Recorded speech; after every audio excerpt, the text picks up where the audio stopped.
السلام عليكم ورحمة الله وبركاته. عزيزي الطالب الصف الأول الثانوي، قال لي مستر أنا كل الطلبة بتشتكي لي من القضايا المنطقية. على النعمة أنا ما في واحد من طلابي بيشتكي لي من القضايا المنطقية. قال لي ليه؟ بحل كتير، بحل معاهم كتير قوي. هحلل لكم النهارده كتاب الامتحان بالتفصيل الممل، واسأل سؤال كده بصوا هفصصه لكم، هخليكم تهرسوا حاجة اسمها القضايا المنطقية. قال لي ماشي يا مستر، يلا بينا. التفلسف خبرة إنسانية لا يمكن الاستغناء عنها. قال لي جميل. قال لي يا مستر يبرهن ما سبق على قضية منطقية. قال لي بسيطة مثبتة، التفلسف خبرة إنسانية لا يمكن الاستغناء عنها. قال لي يا مستر التفلسف خبرة إنسانية. قال لي تبقى بسيطة. قال لي طب تعالى نمسك إجابة كده ونشوف. مركبة عطفية لا، بسيطة منفية لا، مركبة شرطية لا، تبقى بسيطة مثبتة يا مستر. قال لي جميل. كل نقد جيد لا يهدم عمل مثمر. قال لي ماشي يا مستر، نستخرج من القضايا التالية ما يوافق القضية السابقة من حيث الحدود المستغرقة وهي القضية. قال لي بس يا مستر القضية المستغرقة، الحدود المستغرقة. قال لي هنا يا مستر كلية سالبة صح؟ قال لي جميل. انهي في دول كلية سالبة؟ قال لي تعالى نشوف دي كده يا مستر. لا طالب كسول ناجح، يعني كل طالب كسول ليس ناجح، نفس المعنى. يبقى دي كلية سالبة، يبقى دي الإجابة الصح. ماشي يا مستر. إذا أشرقت، قال لي إذا يا مستر تبقى شرط. صلاح الدين انتصر على الصليبيين في موقعة حطين، وصلاح الدين الأيوبي عمل ايه؟ قال لي يدلل المثال السابق. والله افتكرت المثال ده جه في دماغي على طول، بتاع صلاح الدين، بتاع مدرسة صلاح الدين، على قضية تكرارية مركبة تأليفية تحليلية. قال لي يا مستر تكرارية هي تحليلية. قال لي يبقى مركبة يا تأليفية. قال لي صلاح الدين انتصر على الصليبيين في موقعة حطين. قال لي جميل. قال لي يا اما مركبة يا اما تحليلية تأليفية. تأليفية يا مستر عشان واقعية، فعلا صلاح الدين انتصر على الصليبيين في موقعة حطين. فتحصل على المركز الأول إذا وافقت إذا. قال لي إذا وافقت إذا يا مستر، إذا وافقت إذا يبقى على طول تشارط. قال لي يا مستر طبعا أنا ناسي، عايز أفتكر. تعالى نفتكر مع بعض. يا سلام، أنت جيت في جمل أهي. التشارط أو التكافؤ إذا وافقت إذا. قال لي ماشي يا مستر. نرجع لكتاب الامتحان. هوب. كل العصافير مغردة. قال لي مستر انت قلت لي احفظ الجدول اللي انت قلت لي عليه اللي هو بتاع الاستغراق، هو فين؟ اهو. يبقى انا ارجع احلل الاول القضية اللي انا عندي. بيقول لي كل العصافير مغردة. قال لي دي يا مستر كلية موجبة. جميل. نرجع للجدول بتاعنا. انت قلت لي يا مستر الكلية موجبة تستغرق الموضوع بس والمحمول غير مستغرق. قال لي ماشي، يبقى الإجابة يا مستر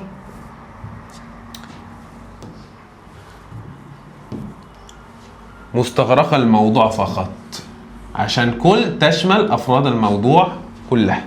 قال لي جميل. بعض الحيوانات أليفة. قال لي بعض دي يا مستر جزئية موجبة، يبقى ولا موضوع ولا محمول، أهو غير مستغرقة موضوع ومحمول. قال لي إما أن تتمسك بالقيم الدينية أو تنهار. إما أو. قال لي يا مستر تبقى فصل. أو إما أو. قال لي يا مستر طب أنا ناسي. ولا تزعل نفسك، نفكرك يا حبيب قلبي. أهو يا حبيب قلبي. إما أو. إما أو لوحدها بس. ماشي. اللي بعده. إيه ده؟ إيه اللي دخلك على التقييمات أنت؟ يقول أبو القاسم الشابي إذا الشعب يوما أراد الحياة لابد أن يستجيب القدر. قال لي إذا يا مستر تبقى شرطية. ماشي. اللي بعده. احمد مهندس او طبيب، مش احنا دارسين او واما او، تبقى مستر فصل. اما ان تكون الشعوب داعمه للسلام او اما او، تبقى مستر. لا ده هنا عايزها تحليليه ولا مركبه ولا بسيطه ولا تكراريه. قال لي بسيطه يا مستر، يعني موضوع واحد ومحمول واحد. مركبه موضوعين ومحمولين. تكراريه يعني موضوعها لا يضيف، محمولها لا يضيف لموضوعها جديد. تكراريه هي تحليليه، يبقى الاجابتين دول غلط. قال لي يبقى مركبه يا بسيطه. قال لي اما ان تكون الشعوب داعمه للسلام او مصدره للحروب. قال لي اما او تكون الشعوب داعمه للسلام او موضوع واحد ومحمولين، تبقى مركبه. قال لي فين الموضوع اهو يا مستر، موضوع محمولين داعمه للسلام، ادي المحمول الاول، او مصدره للحروب موضوع الثاني. قال لي ماشي يا مستر. الامام الشافعي مؤلف كتاب الرساله. جميل. يوظف القول السابق للدلاله على قضيه. قال لي الامام الشافعي مؤلف كتاب الرساله. قال لي يا مستر تكراريه وتحليليه هي، يبقى يا مستر تركيبيه عشان واقعيه. قال لي ماشي. اذا زاد الانسان تواضعا نقص الغرور. قال لي اذا زاد الانسان تواضعا نقص الغرور. قال لي توصف العباره السابقه مفهوم القضيه، بسيطه تحليليه مركبه تركيبيه. قال لي يا مستر زاد الانسان تواضعا نقص الغرور. اذا زاد الانسان تواضعا نقص الغرور. قال لي يا مستر دي حاجه محمولها يضيف لموضوعها جديد ولا لا؟ قال لي يا مستر انا هستبعد مركبه بسيطه لان مش المقارنه ما بينهم. قال لي يا اما تحليليه يا اما تركيبيه. قال لي يا مستر لو زاد الانسان تواضع نقص الغرور. قال لي انا شايف يا مستر ان هي تحليليه. دي يا مستر عشان موضوعها لا محمولها لا يضيف لموضوعها جديد. فعلا لو الانسان زاد التواضع بتاعه قل الغرور. عباس العقاد صاحب روايه ساره توظف العباره السابقه مفهوم القضيه. عباس العقاد صاحب روايه ساره. قال لي يا مستر التكراريه هي التحليليه، يبقى التأليفيه اللي هي التركيبيه. حل زي ما انا بحل كده على طول. كل المدن الجديده جيده التخطيط تطبق العباره السابقه مفهوم القضيه. قال لي كل المدن الجديده جيده التخطيط. قال لي يا مستر تحليليه تكراريه نفس الحاجه تبقى تأليفيه اللي هي تركيبيه. يقول سقراط الفضيله علم والرذيله جهل. ماشي. يعطي القول السابق مثالا على القضيه. قال لي يا مستر الفضيله علم والرذيله جهل. قال لي جميل. قال لي تأليفيه تحليليه مركبه بسيطه.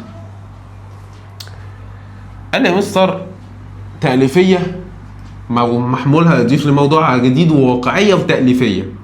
الفضيله علم والرذيله جهل. قال لي وشرط برضه تكون واقعيه. قال لي التحليليه محموله لا يضيف لموضوعها جديد. قال لي سقراط قال لنا الفضيله علم والرذيله جهل. قال لي مستر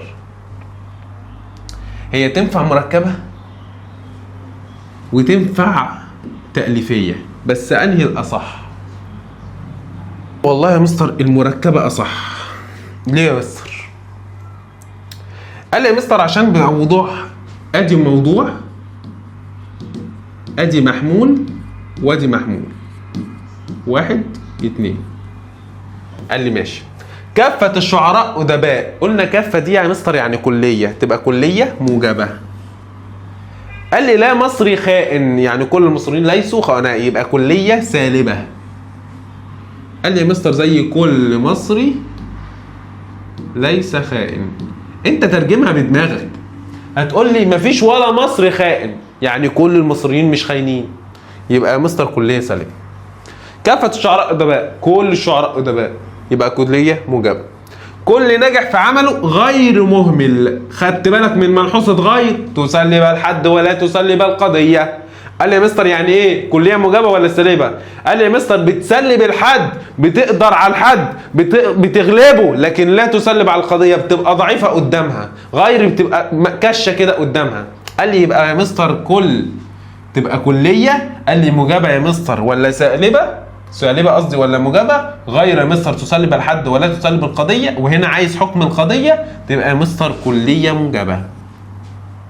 خدت عندك ملحوظه غير دي تسلب الحد ولا تسلب القضيه. خط زباله بس ايه، احفظها عندك. كل فضاء لا حدود له.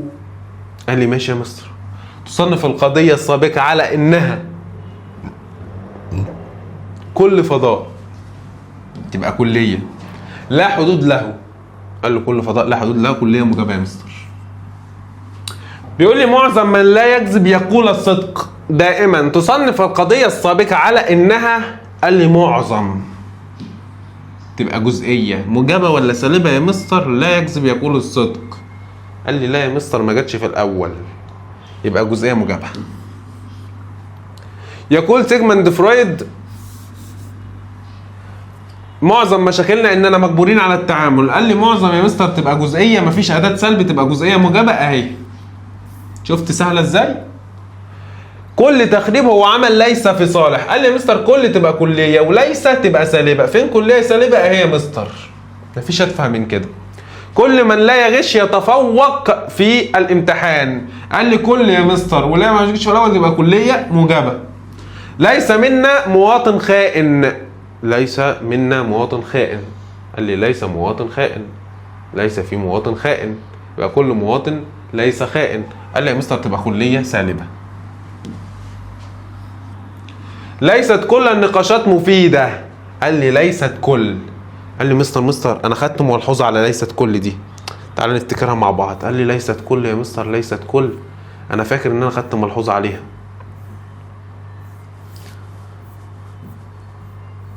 فين؟ اهي فين كنت هعملها لك هنا يا ابني، راحت فين؟ كنت هعملها لك في الجدول ده، القضيه المنطقيه. لا حول ولا قوه الا بالله. اهي ليس كل جزئيه سالبه، وليس بعض برضو. ليس كل، ليس بعض، وليس كل، وما كل ده جزئيه سالبه.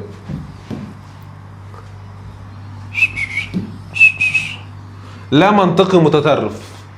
كل منطقي ليس متطرف يبقى كليه سالبه. قال لي كل القوانين العلميه غير حتميه. قال لي يا مستر غير تسلب الحد ولا تسلب القضيه. كل تبقى كليه، وغير ما كانها مش موجوده تبقى كليه موجبه. تفهم؟ بيقول لي ما كل يا مستر، ما كل يا مستر لسه واخدين عليها ملحوظه حالا اهي. قال لي يا مستر ما كل تبقى جزئيه سالبه اهو يا مستر على طول من غير ما اقرا بقيه البتاع. جزئيه سالبه. غالبيه الرغبات لا شعوريه. قال لي يا مستر لا شعوريه دي كلمه على بعضيها، يبقى غالبيه الرغبات لا شعوريه تبقى على طول يا مستر جزئيه موجبه. كافه الميول الداخليه لا نشعر بها. قال لي يا مستر لا ما جاتش في الاول، تبقى جافه كليه تبقى كليه موجبه اهي.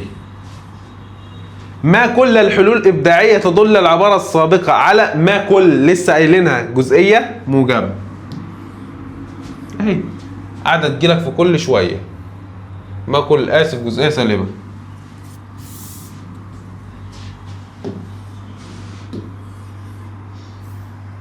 قال لي ليست كل القضايا، ليس كل. قال لي يا مستر ليس كل اهي لسه واخدين عليها برضو. ليس كل، ليس بعض، ما كل. قال لي جزئيه سالبه يا مستر على طول اهو يا مستر. الكتاب بتاعنا هتلاقيه على جروب التليجرام في الوصف بتاع الفيديو. فيلسوف محب بالحكمه باستخدام الكلمات الثلاثه السابقه، فان القضيه التي تستغرق الموضوع فقط هي ماشي الموضوع فقط. قال لي يا مستر اللي بتستغرق الموضوع فقط، قال لي اللي هي الكليه الموجبه. قال لي انهي من دول يا مستر كليه موجبه؟ كل الفلاسفه ليسوا محبين للحكمه دي كليه سالبه. كافه الفلاسفه محبين للحكمه دي كليه موجبه، يبقى الاجابه دي. قال لي ماشي. معظم المهندسين ليسوا لائقين طبيا. قال لي ماشي، معظم وليسوا. قال لي يبقى جزئيه سالبه. قال لي قضيه لا تطابق. قال لي عايز زيها قضيه تبقى نفس دي. اول حاجه جزئيه ايه يا مستر؟ سالبه. قال لي ماشي. معظم الظهور ليست جميله، اهي زيها بالظبط. قال لي كل من يؤمن بثقافه الاختلاف غير عنصري. قال لي غير مستر تصلي بالحد ولا تصلي بالقضيه لكنها مش موجوده. كليه. قال لي غير يبقى كليه موجبه. كل مصر اوروبي كليه موجبه. من غير ما اكمل هو عايز واحده زيها. ليس كل ما يلمع ذهبا. ليس كل. قال لي يا مستر جزئيه سالبه. جزئيه سالبه تستغرق المحمول فقط، زي ما شفنا في الجدول اللي في الكتاب. كافة الشعراء ليسوا أدباء. تصنف القضية السابقة على إنها كافة الشعراء ليسوا أدباء. قال لي يا مستر دي كلية سالبة. قال لي تستغرق موضوع ومحمول. قال لي اهي. معظم الذين لا يعترفون بخطأهم غير أكفاء. قال لي يا مستر معظم الذين لا يعترفون بخطأهم، قال لا لكن مش جايه في الأول، وغير لكنها مش موجودة. قال لي يا مستر هنا جزئية سالبة، بيقول لي شمل كل أفراد محمولة، شمل كل أفراد طرفيها، اقتصر على بعض أفراد طرفيها. هي دي الإجابة الصحيحة. معظم. قضية تفيد شمول الحكم لكل أفراد الموضوع ولا تفيد شمول الحكم لكل أفراد المحمول. قال لي مستر دي كلية سالبة. ليس كل فقير بخيل. ليس كل جزئية سالبة. جزئية سالبة تستغرق المحمول فقط. قال لي زي ما شفنا في الجدول. قال لي تستغرق المحمول فقط.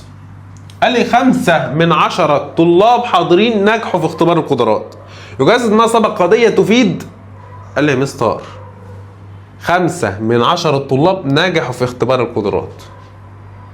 قال لي اتصال بعض أفراد 5 من 10 يعني جزء.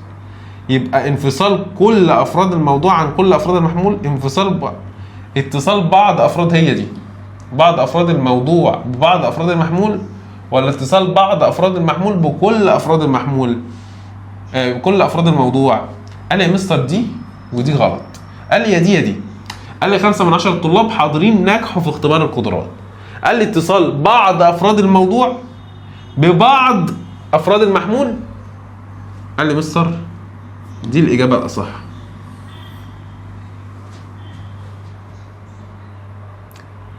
قال لي بس هنا بيقول لي 5 من 10 الطلاب حاضرين نجحوا في اختبار القدرات. 5 من 10. أيوة صح. شكوناش في نفسنا يا جماعة. شطر من الأدباء مبدعون. شطر يعني جزء. قال لي يا مستر يبقى جزئية موجبة. أي مثال الطريقة يختلف. أي مثال القضية يختلف في الكيف. قال لي الكم يا مستر جزئية أو كلية. قال لي إنما الكيف موجبة أو سالبة. قال لي هنا موجبة عايزين سالبة. قال لي ما كل جزئية سالبة يبقى هي دي. ثاني أكسيد الكربون يعكر ماء الجير الرائق أو ماء الجير. ده المثال السابق على قضية ثاني أكسيد الكربون يعكر ماء الجير. قال لي مستر قضية فين؟ تحليلية هي تركيبية تبقى تركيبية. كرارية آسف. دخل خالد الامتحان وذهب. قال لي يا مستر تبقى وصل أو عطف، الاتنين نفس المعنى. الكتاب مفيد. قال لي القصص مشوقة. قال لي بعد إدخال رابط العطف على القضية البسيطتين تكون صياغتها الكتاب مفيد والقصص مشوقة. إذا كنت تهتم بكل ما يقول الآخرون فسوف تصبح أسير لديهم. قال لي تكشف العبارة السابقة عن قضية إذا شرطية. إذا كنت تهتم بكل ما يقول الآخرون فسوف تصبح أسير لديهم. قال لي كل ما يقول الآخرون وأسير لديهم. قال لي صادقة بالضرورة ويستحيل كسبها، مركبة تتكون من قضية بسيطة تضمن موضوع ومحمول. قال لي كل ما يقول الآخرين أسير لديهم. من شعر الشهيد عبد الرحيم محمود يتضمن البيت الثاني والثالث قضيتين مركبتين بربطي. قال لي البيت الثاني والثالث فإما حياة سر الصديق وإما ممات يغيظ العدو.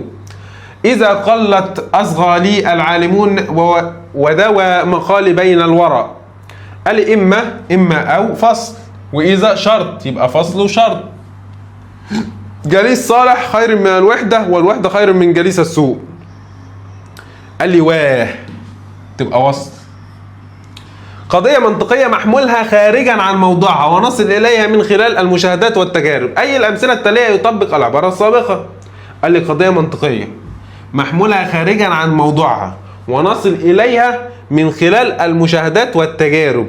قال لي المشاهدات والتجارب دي يا مستر يعني قضية واقعية، يعني قضية تركيبية، يعني قضية تأليفية. قال لي جميل.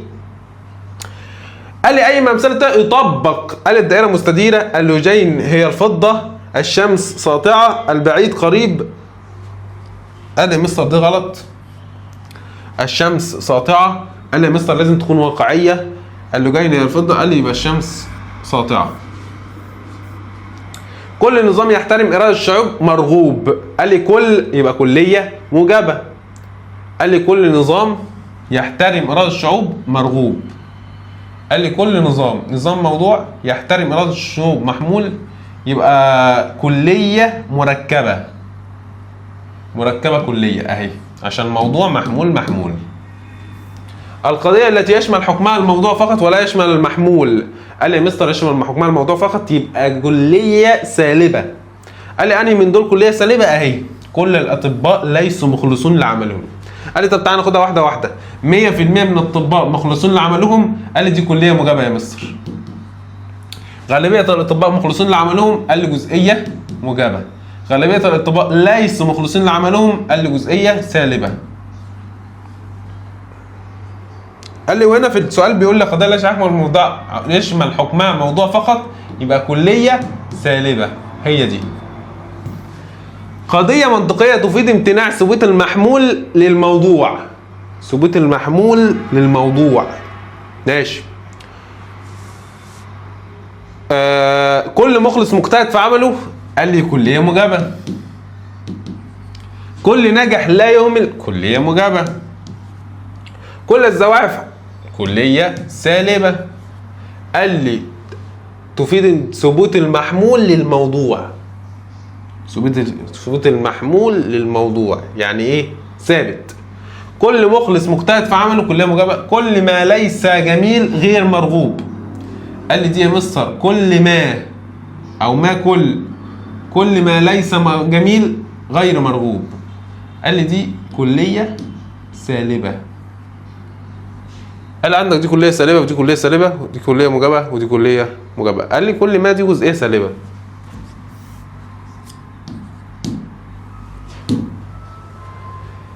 قال لي تفيد امتناع ثبوت المحمول. امتناع ثبوت المحمول للموضوع.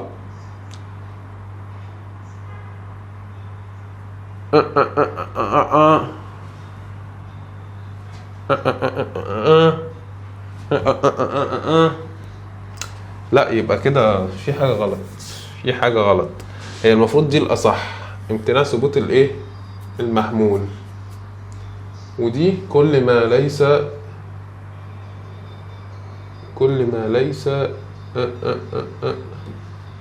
هي موجبة. ماشي. قضايا منطقية تفيد امتناع الثبوت على الموضوع المحمول للموضوع. قال لي يا مستر دي كلها موجبة ودي كلها موجبة. كل ناجح لا يهمل عمله. كل مخلص مجتهد في عمله. كل ما ليس جميل غير مرغوب. تسلب الحد ولا تسلب القضية. أيوه هي دي الصح. قال لي ماشي يا مستر. كافة الظروف القاسية التي يتعرض لها الإنسان تخلق منه الإنسان القوي. كافة كلية. قال لي يعبر عن القضية تستغرق. قال لي دي كلية موجبة يا مستر، تستغرق موضوع فقط أهي. بعض المحبوبين غير سعداء. أي مما يطابق القضية السابقة من حيث الاستغراق. قال لي بعض وغير سعداء. قال لي جزئية غير أكنها مش موجودة تبقى موجبة. جزئية موجبة. تعال نشوف أنهي واحدة من دول زيها. معظم التحف النادرة غالية الثمن. جزئية موجبة. قال لي هنا زيها يبقى هي دي. طب تعال نكمل. جزئية سالبة عشان بعض وليست. قال لي كل التحف النادرة غالية الثمن. جزئية لا كلية موجبة. كل التحفه الناريه كليه سالبه، كليه سالبه. قال لي يبقى دي الصح يا مستر. كل سنابل القمح مليئه بالحبوب، اي مما يطابق القضيه السابقه من حيث الاستغراق. كل سنابل القمح ليست مليئه بايه؟ يبقى كل كليه وليست سالبه تبقى كليه سالبه. عايز واحده زيها ماشي. لا انسان معصوم من الخطا اهي، يعني كل انسان ليس معصوم من الخطا. بعض الشباب يجيدون القراءه والاطلاع. بعض الشباب، بعض تبقى جزئيه، في اداه سلب لا تبقى جزئيه موجبه. ماشي، جزئيه موجبه لا تستغرق ده ولا ده. يشمل الحكم فيها على كل طرفيها، يقتصر الحكم فيها على بعض افراد طرفيها. ماشي. لا مهمل ينجح بتفوق. كل مهمل لا ليس ينجح بتفوق. قال لي دي يا مستر كليه سالبه. قال لي جميل. أنهي واحده اللي زي كافه الاشجار ليست مثمره؟ دي اللي كلها سالبه الوحيده. القضيه التي تستغرق الموضوع فقط دون المحمول. قال لي استغرق الموضوع فقط يبقى كليه موجبه. أنهي واحده من دول كليه موجبه؟ تعال نشوف. كل الطلاب ليس حاضرين يبقى كليه سالبه. بعض الطلاب ليس جزئيه سالبه. بعض جزئيه موجبه. كليه موجبه يبقى هي دي. بعض الحيوانات ليست اكله للحوم. بعض وليست يبقى جزئيه موجبه، جزئيه اسف سالبه. ارسطو وافلاطون من الفلاسفه المحدثين. يشير ما سبق الى قضيه منطقيه. قال يا مستر معيار صدقها خارجي، معيار صدقها ذاتي، تحصيليه صادقه، تحليليه كاذبه. قال يا مستر هل هي تحليليه ولا تركيبيه؟ قال لي ارسطو وافلاطون من الفلاسفه المحدثين فعلا تبقى تركيبيه يعني واقعيه. قال لي جميل. يبقى معيار صدقها ذاتي داخلي ولا خارجي واقعي؟ ماشي. كان البارودي شاعرا وكان العقاد اديبا. بعد ادخال رابط الوصل على الجمله قال لي الاثنين مساعد اديب والبارودي شاعر. ماشي. قضيه يشمل الحكم فيها المحمول ولا يشمل الموضوع، يبقى كليه سالبه. موضوع محمول بس، اسف يشمل الحكم فيها على المحمول ولا يشمل الموضوع، تبقى جزئيه على المحمول من حيث الاستغراق يبقى جزئيه سالبه. اسف ماشي. يبقى اهي جزئيه سالبه، جزئيه سالبه اهي. بعض العاملين ليسوا حاضرين. لا عربي اوروبي. لا عربي اوروبي دي كليه سالبه. كل العرب ليسوا اوروبيون. قضيه منطقيه صدقها او كذبها نابعا من طرفيها. جميل. اي الامثله التاليه يدلل على صحه العباره؟ صدقها او كذبها نابعا من طرفيها. طه حسين مؤلف دعاء القروان. الحياه هي مجموعه القوى الحيويه، درجه الحراره اليوم مرتفعه، الخريجين يفضلون الاعمال الحره. قال لي قضيه صدقها او كذبها نابعا من طرفيها. قال لي درجه الحراره اليوم مرتفعه، هي دي الاقرب ان احنا هنصدق، هنعرف من حر هنحس.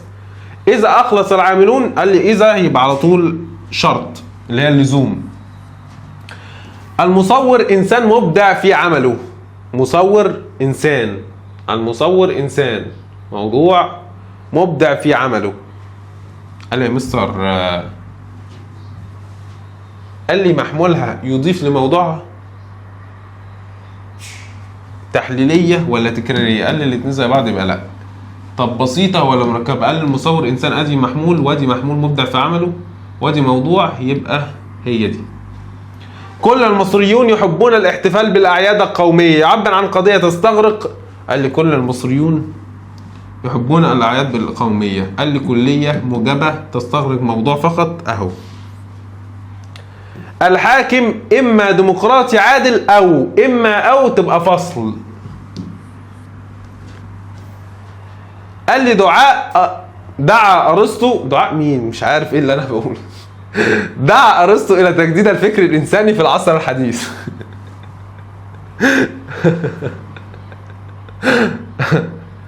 مش عارف والله جبت دعاء منين دي. الواحد من كتر الاسئله دخل في بعضها الدنيا فلتت خالص.